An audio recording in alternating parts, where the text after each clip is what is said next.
Hey everyone, today I have for you a Kel-Tec P17. Kel-Tec P17. First round's a little tight.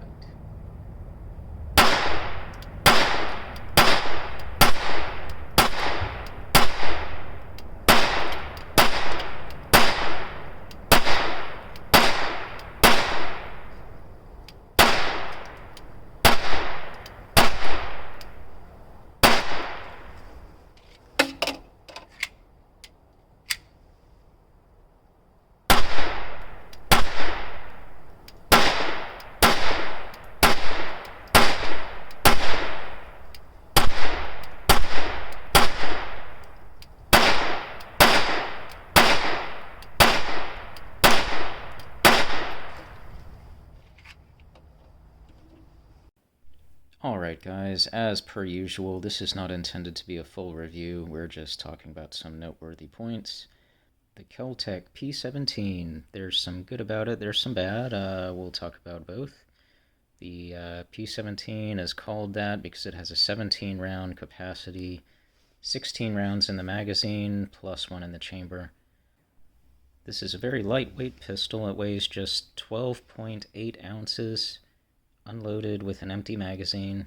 It's got some cool features. It has the paddle magazine release, and that's ambidextrous. It's on both sides there. It does have a manual safety. That's also ambidextrous. It's got a fiber optic sight, adjustable rear sight. The screws here might make you think this is an optics-ready pistol, but it's really not.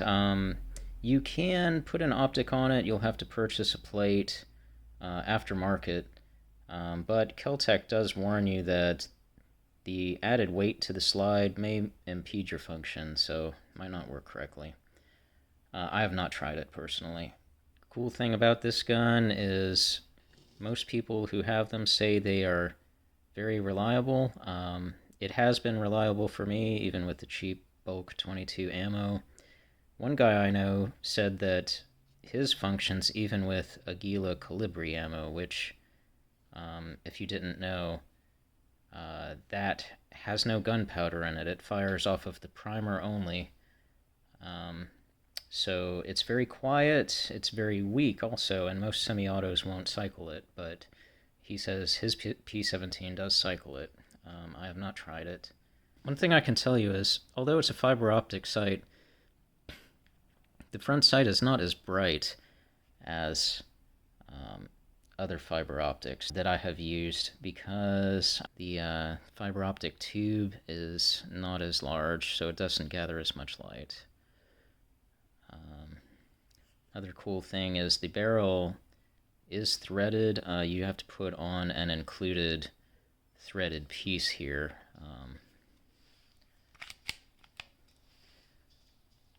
You would unscrew this piece and then put on your adapter, which has an extended threaded piece. Does come with 3 magazines. They're completely plastic. New magazines are pretty cheap. One concern I have with them is, so this is just after firing a couple hundred rounds per magazine, and the feed lips here are starting to get kind of chewed up. I'm not sure how well that shows up on camera, but you know, the brass cases, this is very soft plastic, and could be a durability concern.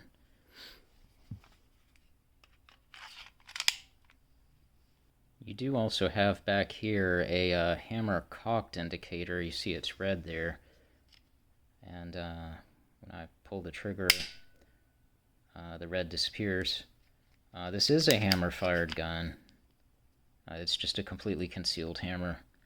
The trigger is, it's not a great trigger. It is light. It pulls at less than 3 pounds, but the pull, there's no defined wall. Just it's very spongy, and then it breaks.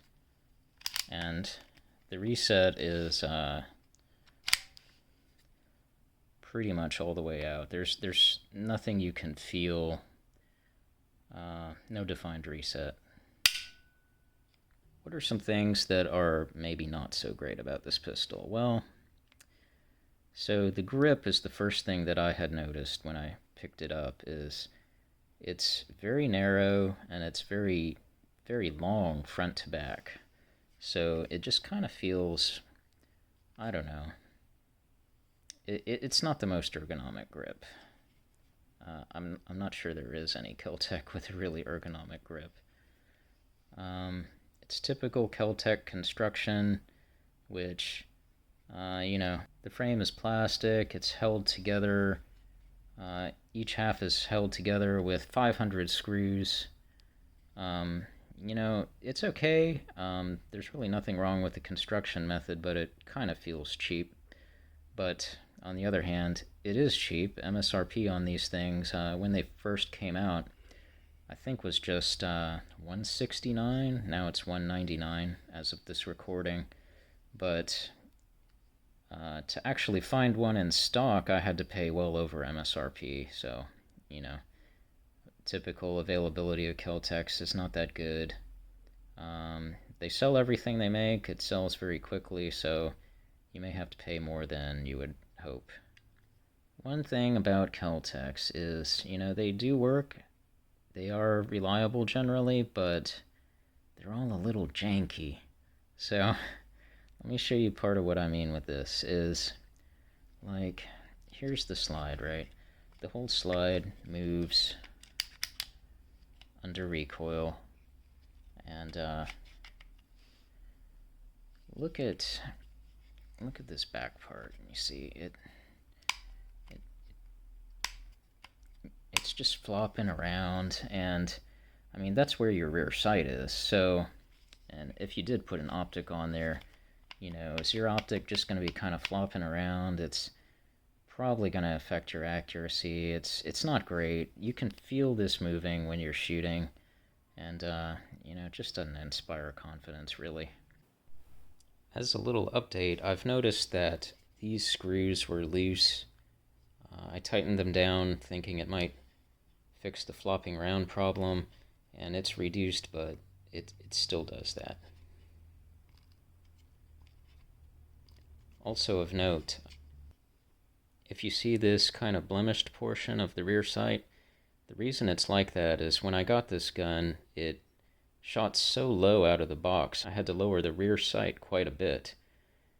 And when you do that, this whole sight pivots. You see, it pivoted up here. And it pivoted so far that this portion of the rear sight started to obstruct the front sight. It was blocking about half of the fiber optic, so in order to get the sight picture back, I had to shave this down. Yeah. Takedown is kind of Walther PPK-ish.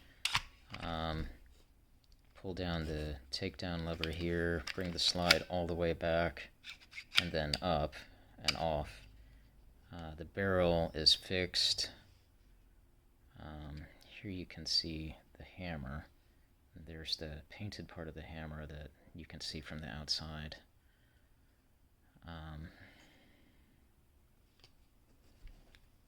Reassembly.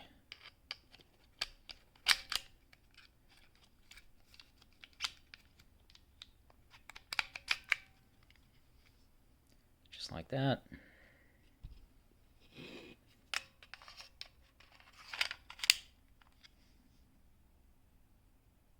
So, would I recommend this pistol? Yes, with reservations. It's a low-cost pistol, it's fun to shoot, it's been reliable, it has a 16-round capacity, and it's very lightweight. Those are some good things. The reservations are, if you're looking for like your only 22 pistol, there are nicer options than this, like the Ruger Mark series, Browning Buck Mark. Downsides to those is they're older designs, and you're going to have just a 10-round magazine, and they're going to cost probably double what this costs. So, you have to decide what's important to you. maybe we'll have a Ruger Mark V with an updated magazine capacity coming out. We'll have to see. But until then, yes, if you want a low-cost, fun shooter, the P17 does fit the bill. Thanks for watching.